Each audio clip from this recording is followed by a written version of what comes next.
Israel के बारे में कहा जाता है कि इसराइल के लोगों को भगवान से भी ज्यादा उनको अपने आयरन डोम डिफेंस सिस्टम के ऊपर है। भगवान उनकी रक्षा करने के लिए पहुंचे या फिर ना पहुंचे, लेकिन जो आयरन डोम डिफेंस सिस्टम है वो उनको दुनिया की किसी भी मिसाइल या किसी भी ड्रोन से बचाने में 99% तक सक्षम है। एंड इसी आयरन डोम डिफेंस सिस्टम के चलते कोई भी मुस्लिम देश इसराइल का बाल भी बांका नहीं कर पाता है। एंटी मिसाइल या एंटी ड्रोन डिफेंस सिस्टम के मामले में अगर कोई देश सबसे ऊपर है तो वह है इसराइल, और भारत के साथ तो इसराइल के बहुत ही करीबी संबंध है। इस समय भी भारत लगातार इसराइल को कई सारे हथियार और एम्युनिशन सप्लाई कर रहा है। पिछले 8-10 सालों में भारत और इसराइल के रिश्ते अब काफी मजबूत हो गए हैं। बस यही कारण है कि जब इसराइल को कोई मदद चाहिए होती है तो भारत सामने आता है, और अगर भारत को कोई मदद चाहिए होती है तो हम भी बहुत ही कंफर्टेबल तरीके से इसराइल के सामने जाते हैं। इस समय भारत को सबसे सख्त जरूरत है एक पावरफुल एंटी ड्रोन सिस्टम की। Anti drone system enemy countries के ड्रोन्स और स्मॉल क्राफ्ट को निशाना बनाने के लिए इस्तेमाल किए जाते हैं। आपको पता होगा कि पाकिस्तान इंटरनेशनल बॉर्डर के पास ड्रोन्स का इस्तेमाल करके लगातार भारत की सीमा में ड्रग से लेकर हथियार गिरा रहा है। और न सिर्फ पाकिस्तान के इन स्मगलिंग ड्रोन्स, बल्कि आजकल जो बैटलफील्ड के ऊपर कामिकाज़े ड्रोन्स आतंक मचा रहे हैं, उनके खिलाफ भी भारत को एक रोबस्ट और रिलायबल एंटी ड्रोन सिस्टम चाहिए। एक एडवांस्ड एंटी ड्रोन सिस्टम ना होने पर युद्ध में सैनिकों का क्या हाल हो सकता है, ये हम आर्मेनिया अजरबैजान युद्ध और उसके बाद रशिया और यूक्रेन युद्ध में देख चुके हैं। कैसे एक मामूली सा कामिकाज़े ड्रोन भी एक ही बार में 10 से 12 सैनिकों की जान ले सकता है। कामिकाज़े ड्रोन्स तो खैर इतने एडवांस हो गए हैं कि अब ये आर्मर्ड व्हीकल्स और टैंक्स तक को निशाना बना रहे हैं। इसलिए इस समय देश की सेना के पास एक एडवांस्ड और बहुत ही हाईटेक एंटी ड्रोन सिस्टम होना बहुत ही ज्यादा इंपॉर्टेंट हो गया है। भारत की कुछ कंपनीज हैं जो एंटी ड्रोन सिस्टम बना रही हैं, लेकिन वो अभी तक उतने एडवांस नहीं है जितने इसराइल के एंटी ड्रोन सिस्टम्स हैं। इसलिए भारत ने फिलहाल के लिए इसराइल से मदद मांगी है। दरअसल न्यूज निकल कर आ रही है कि राजधानी दिल्ली में भारत और इसराइल के बीच एक हाई लेवल की मीटिंग हुई है।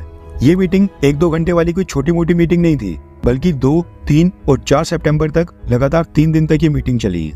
और ये मीटिंग्स थी डिफेंस और सिक्योरिटी को लेकर। इन्हीं मीटिंग्स में इसराइल की डिफेंस मिनिस्ट्री में directorate for defence exports department के ऑफिशियल्स थे, जो कि इसराइल के डिफेंस एक्सपोर्ट का काम देखते हैं। इसके अलावा दिल्ली में जो इसराइल की एम्बेसी है, वहाँ पर इसराइल की इकोनॉमिक एंड कमर्शियल डिपार्टमेंट की टीम भी थी। उनके साथ साथ इसराइल की ministry of economy and industry, उसके बाद इसराइल एक्सपोर्ट इंस्टीट्यूट और इसराइल एम्बेसी के ऑफिशियल्स भी इस मीटिंग में थे। ये सारे तो खैर इसराइल की सरकार के ऑफिशियल्स थे। इसके साथ ही इसराइल की 9 डिफेंस मैन्युफैक्चरिंग कंपनीज के ऑफिशियल्स भी इन मीटिंग्स को अटेंड करने के लिए भारत आए थे। वहीं पर भारत की तरफ से भारत की डिफेंस मिनिस्ट्री और society of Indian defence manufacturers संगठन के अधिकारी इस मीटिंग में शामिल थे।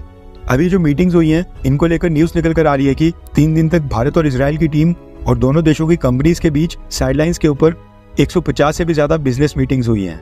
अभी जो 3 दिन तक भारत और इसराइल के बीच सेमिनार और काफी सारी हाई लेवल मीटिंग्स हुई हैं, इनका सबसे पहला ऑब्जेक्टिव था भारत में मेड इन इंडिया के तहत यहाँ पर हथियार मैन्युफैक्चर करने के लिए इजरायली कंपनीज को इनवाइट करना। दूसरा ऑब्जेक्टिव था इसराइल और भारत की डिफेंस मैन्युफैक्चरिंग कंपनीज के बीच मीटिंग्स को फैसिलिटेट करना, ताकि दोनों देशों की डिफेंस कंपनीज आपस में जॉइंट वेंचर के तहत भारत के अंदर ही हथियार मैन्युफैक्चर करें। और जो सबसे इंपॉर्टेंट ऑब्जेक्टिव था वो था एक एडवांस्ड एंटी ड्रोन सिस्टम। दरअसल न्यूज निकल कर आ रही है कि एक एडवांस्ड एंटी ड्रोन सिस्टम के लिए भारत सरकार ने इसराइल से मदद मांगी थी, जिसके लिए इसराइल ने भारत को काफी सारे सॉल्यूशंस और ऑप्शंस ऑफर किए हैं।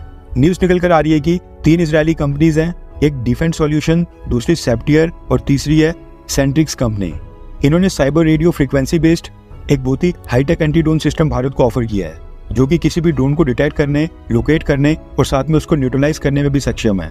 इसके बाद एक स्मार्ट शूटर नाम की इजरायली कंपनी है और एक थर्ड आई सिस्टम नाम की कंपनी है, जिसने आर्टिफिशियल इंटेलिजेंस यानी कि AI बेस्ड विजन और रोबोटिक्स सिस्टम्स भारत को ऑफर किया है, जो ड्रोन्स और स्मॉल एयरक्राफ्ट को डिटेक्ट और आइडेंटिफाई करने में सक्षम है। इसके अलावा Elta systems, Rafael, Elbit systems और स्काईलॉक नाम की 4-5 कंपनीज हैं। इन्होंने जो एंटी ड्रोन सिस्टम भारत को ऑफर किए हैं वो सेंसर्स, रडार्स, इलेक्ट्रॉनिक वॉरफेयर और कम्युनिकेशन बेस्ड सिस्टम है, जो कि ड्रोन्स को डिटेक्ट, आइडेंटिफाई और उसके साथ साथ न्यूट्रलाइज करने में भी सक्षम है। इसराइल की तरफ से भारत को अब काफी सारे ऑप्शन दे दिए गए हैं और इसराइल खुद ही इन कंपनीज के एंटी ड्रोन सिस्टम्स का यूज कर रहा है। अब भारत की डिफेंस मिनिस्ट्री को सिलेक्ट करना है कि इनमें से कौन सा एंटी ड्रोन सिस्टम भारत की रिक्वायरमेंट्स को पूरा करता है, और उसके बाद ही उसके भारत के अंदर ट्रायल्स स्टार्ट होंगे और फिर हो सकता है कि भारतीय सेना के लिए वो परचेज भी किए जाएं। अब भारत चाहता है कि इसराइल का जो भी एंटी ड्रोन सिस्टम हम सिलेक्ट करते हैं वो मेड इन इंडिया के तहत भारत के अंदर ही मैन्युफैक्चर हो, क्योंकि इसराइल के मुकाबले भारत एक बहुत ही बड़ा देश है और हमें काफी ज्यादा संख्या में एंटी ड्रोन सिस्टम्स चाहिए होंगे। फिलहाल गुड न्यूज ये निकल कर आ रही है कि इसराइल ने भारत की पूरी मदद करने का आश्वासन दिया है एंड उम्मीद है कि भारत को इसराइल की मदद से एक एडवांस्ड, रिलायबल और रोबस्ट एंटी ड्रोन सिस्टम मिल ही जाएगा।